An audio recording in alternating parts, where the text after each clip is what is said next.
Hi, I'm Lee Crane-Freeman, and in this short video, I want to share with you a secret that can save our Constitution and our country.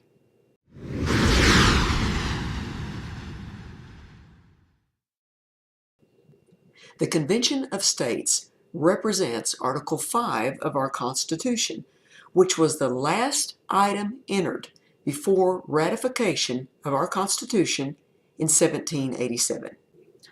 According to history, Colonel George Mason from Virginia stood up and said something very much like, "Gentlemen, do you really believe in the final analysis that our government will constrain itself from its own powers even though we have included in this Constitution ample constrictions?" History recalls that James Madison, who was keeping notes at the convention at the time, remembered that you could have heard a pin drop.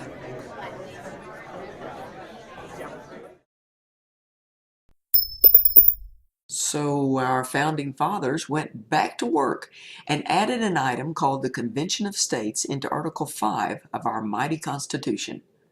Article 5 gives state legislators the ability to call a convention that bypasses federal legislators to amend the Constitution, meaning that it gives we the people the opportunity to make some long overdue adjustments that more than likely our federal lawmakers will never make themselves.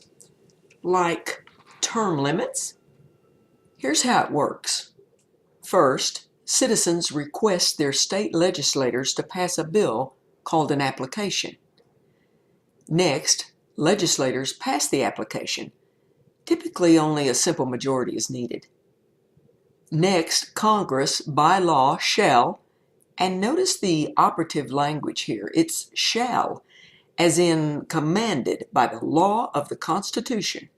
So Congress shall call a convention of states just as soon as they receive applications from 2/3 of the state legislators. That's 34 states. Delegates chosen by the state legislators attend the convention. Each state has one vote, but they may send as many delegates as they wish. At the convention, amendments are proposed, debated, and voted on. And ratification of the proposed amendment happens within the states. A full 3/4 of the states must ratify every part of the amendment for it to become part of our U.S. Constitution.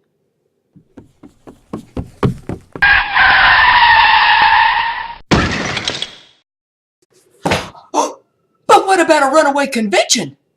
No way on a runaway. 34 of our 50 states must pass the COS legislation before a convention of states can be called. And 38 of our 50 states have to ratify an amendment before it becomes part of our U.S. Constitution. Also, delegates are bound to the will of their state legislator, and if they don't vote accordingly, they're removed immediately, and they may even go to jail. And consider these words of wisdom from constitutional law professor Robert G. Nadelson, who said, "There are far more political and legal constraints on a runaway convention than there are on a runaway Congress." To date, there are 14 states that have voted on a convention of states, and another 14 that have legislation pending. Our founding fathers were pretty smart, and in their wisdom, they included Article 5 in our Constitution as a final method to stop a bloody revolution when, as they knew it would, our government became too oppressive. Term limits amended to our Constitution through Article 5 of the Convention of States is a safe route to stop our run-amok Congress. This is not a partisan issue.